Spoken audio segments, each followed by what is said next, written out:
갈릴리 찬양대의 귀한 찬양 감사드립니다.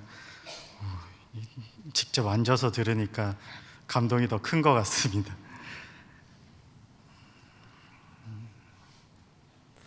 저희가 강사 목사님을 많이 모시잖아요.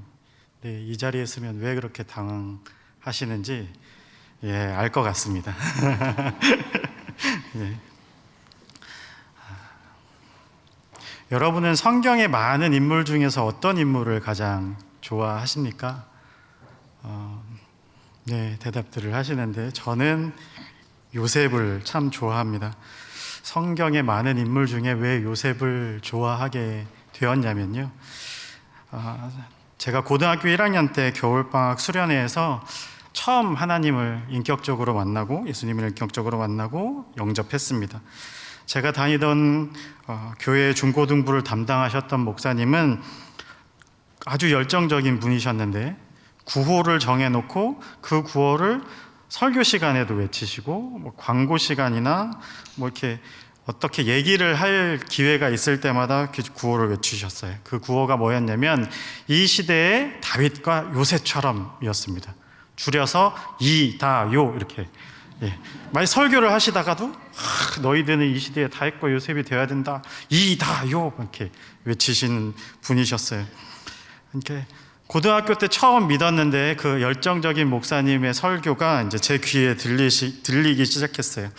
과연 요셉과 다윗은 어떤 삶을 살았길래 그들을 닮아야 되고 이 시대에 다윗과 요셉과 같이 살아야 되나 궁금해지기 시작했습니다. 그래서 목사님의 설교에 더 귀를 기울였던 기억이 나는데요, 그때 들었던 설교를 다 기억하지는 못하지만 이렇게 대충 내용을 요약하자면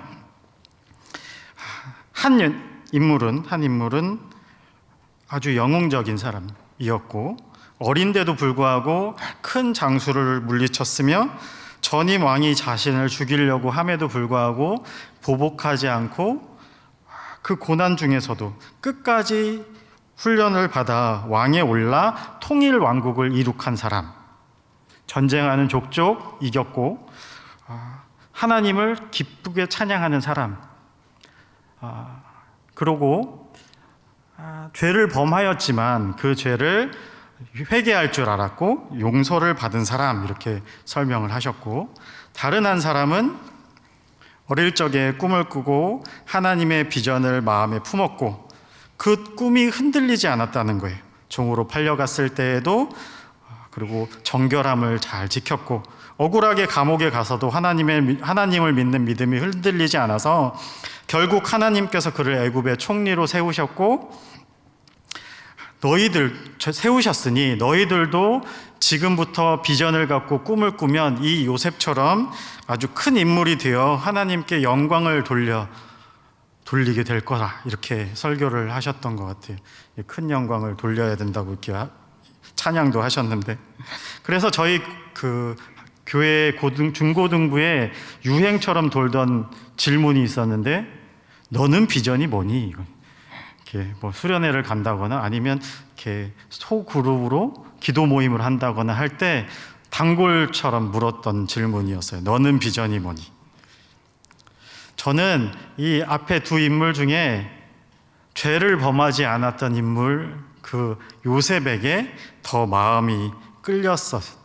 그래서 요셉을 닮아가야겠다고 생각을 했습니다.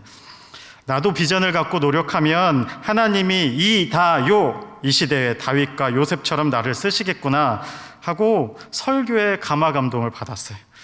일생일대의 기도를 그때 하게 됩니다. 하나님, 저도 이 시대에 요셉으로 살게 해주십시오. 제 이름의 뜻이 무엇인지 아십니까? 비록 저희 아버지가 저를 낳고 기분이 좋으셔서 술을 한 잔 거나하게 드시고 장명소에 가서 지었지만 제목제의 공을 세울 제목이 되라 라고 이름을 지으신 것이 이때 주님의 뜻을 이루기 위함이 아니겠습니까? 하나님의 제목이 되어서 하나님의 나라에 공을 세우는 성공하고 멋진 자리에 가서 하나님께 영광을 돌리는 사람이 되게 해주십시오 라고 기도했습니다. 좀 더 고민을 했었어야 됐어요. 이 기도를 하기 전에 좀 더 성경을 읽고 요셉에 대해서 더 공부를 했었어야 됐습니다. 총리가 된 것만 집중했어가지고 여러분도 잘 아시다시피 요셉은 일생이 어려움과 억울함과 고난과 외로움의 연속이었습니다. 아주 인생이 드라마틱하죠. 드라마틱하다는 건 보기 좋다가 아니라 평온하지 못했다입니다. 글로 읽을 때나 재밌지 막상 그 처지에 처하게 된다면 너무나 힘든 인생이죠. 한숨밖에는 나오지 않습니다.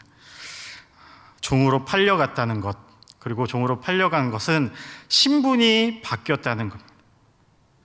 그러면 신분이 바뀌었다는 것은 그때 그 시절의 세상에서 볼 때는 희망이 없다는 거예요. 끝났다는 거거든요.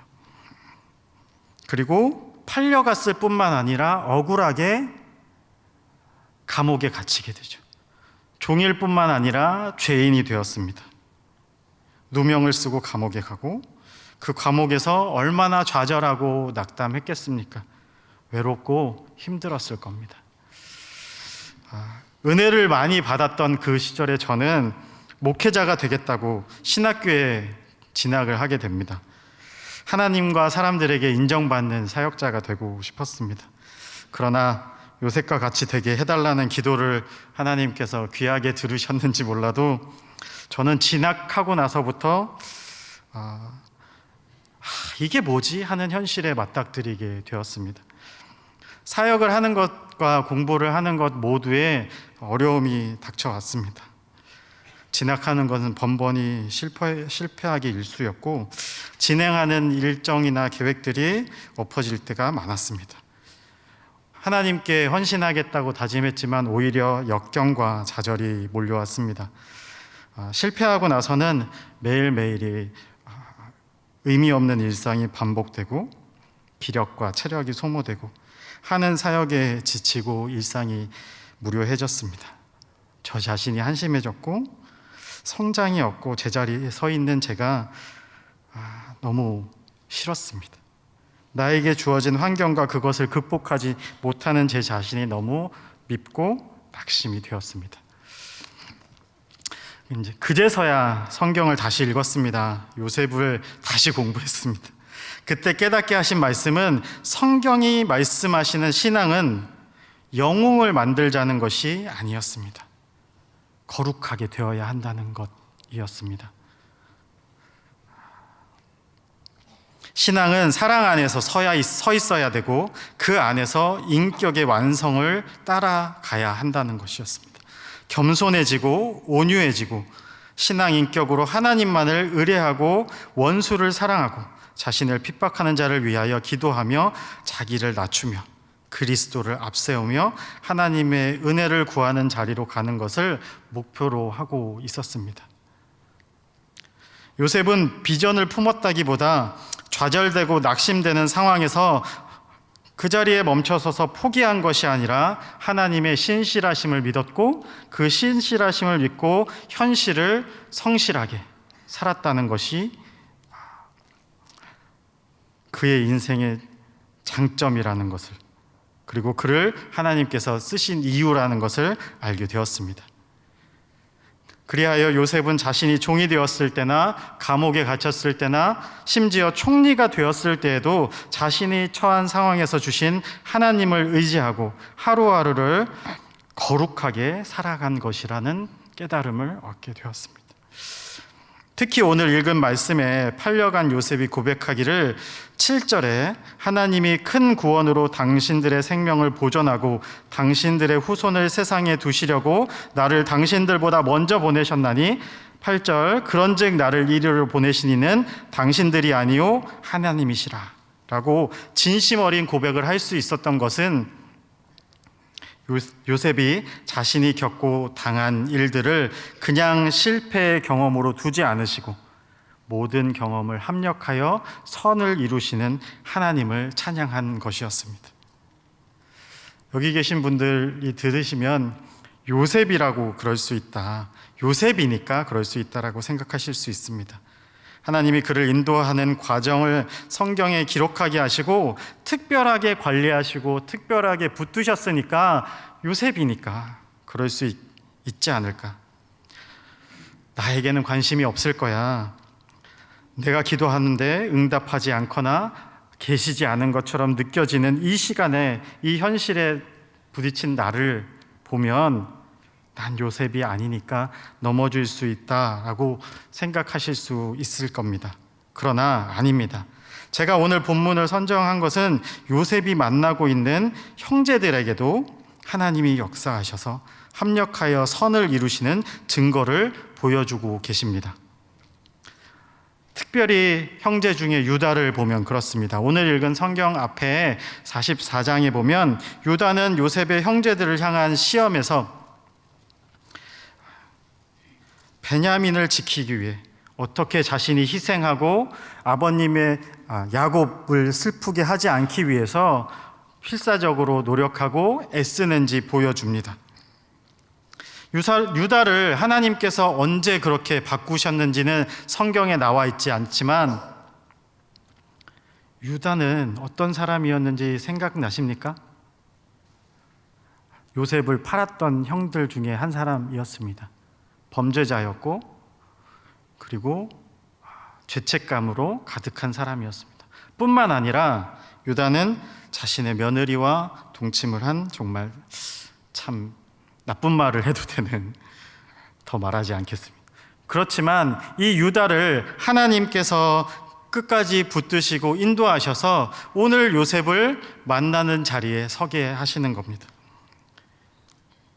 하나님께서 이 만남을 성사시키시고 이 만남을 사용하십니다. 서로 반목했던, 서로 시기하고 질투했던 형제들을 함께하게 하시고 각자의 삶에서 역사하신 후에 만나게 하시고 용서의 현장에서 모든 것을 합력하여 선을 이루셨습니다. 우연도 아니고 실패도 아니고 무가치한 것도 아니었습니다. 오직 절망이 아니라 오직 기적만이 있었습니다. 요셉이 그렇게 변하고 끝난 것이 아니라 요셉과 만난 형제들도 변한 모습을 보여줍니다. 이것만 해도 하나님의 역사가 신묘막측하고 대단하신데 이 만남을 여기서 그치는 것이 아니라 하나님은 이 만남을 통해 이스라엘에게 하신, 야곱에게 하신 약속도 이루고 계십니다. 민족을 굶주림에서 건져 생명을 보존하실 뿐만 아니라 애굽 민족을 살리시고 주변 나라에 굶고 있는 백성도 살리셨으며 애굽을 마치 이스라엘의 인큐베이터처럼 활용하십니다. 합력하여 선을 이루시는 하나님의 뜻과 계획이 주를 믿는 주님의 자녀들과 주님의 자녀들의 만남을 통해서 좌절과 낭망, 고난과 고통도 헛되이 여기지 않으시고 성공과 만남, 화해와 감격도 함께 어우러져서 결국 하나님의 계획과 하나님의 나라와 하나님의 뜻을 이루고 계신 것입니다. 저는 2001년 1월에 여기 우리 교회에 부임을 했습니다.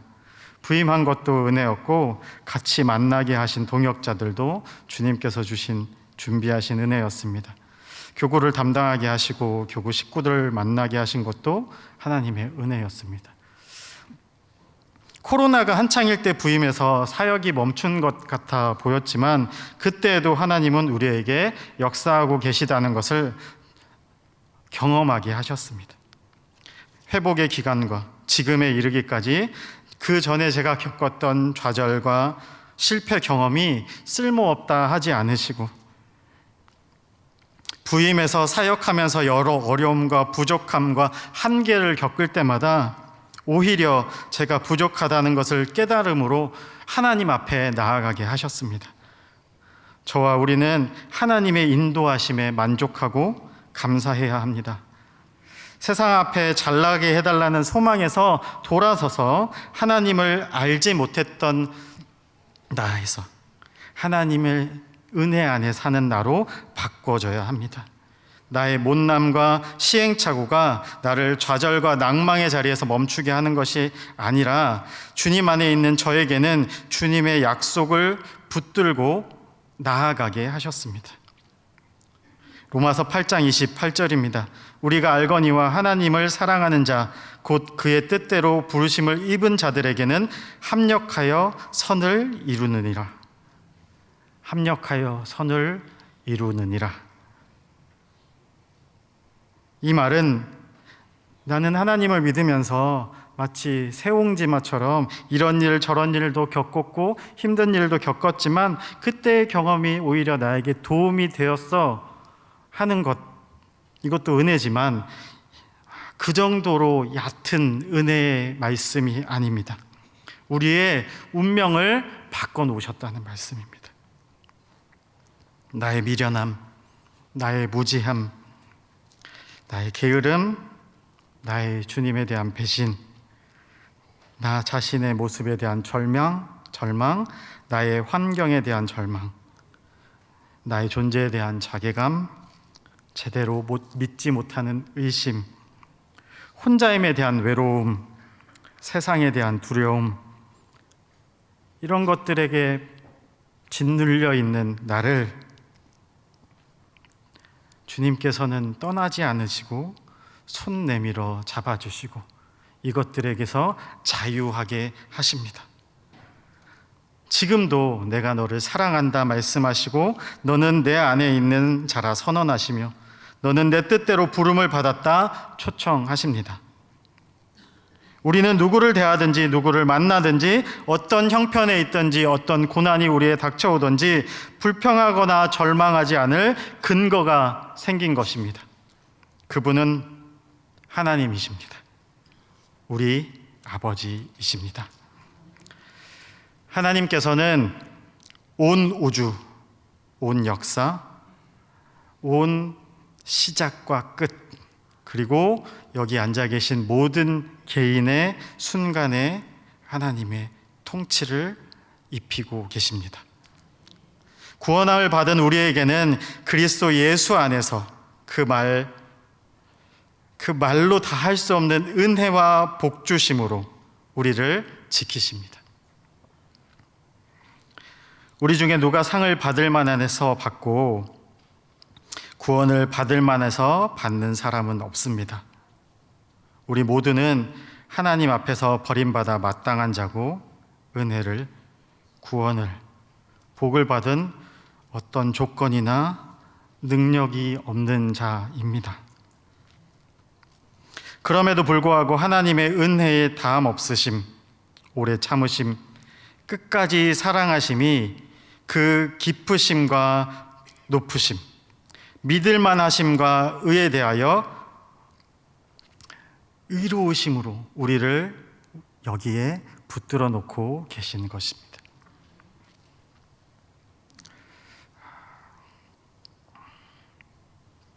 이런 은혜를 베풀어 우리의 연약함과 부족함을 다 극복하고 하나님 그분 자신께서 그분의 나라를 결국 이루시며 그분의 뜻을 끝끝내 완성하시겠다고 약속하시는 그 말씀이 모든 것이 합력하여 선을 이루신다는 선포이며 약속이며 우리를 향한 사랑의 고백이신 것입니다.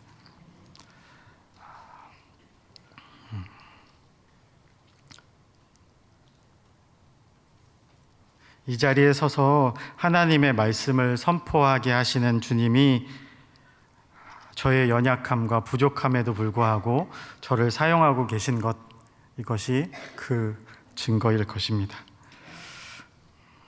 그분의 뜻을 끝끝내 이루어 가시겠다 약속하시고 그 약속을 우리에게 선물로 주시는 것입니다.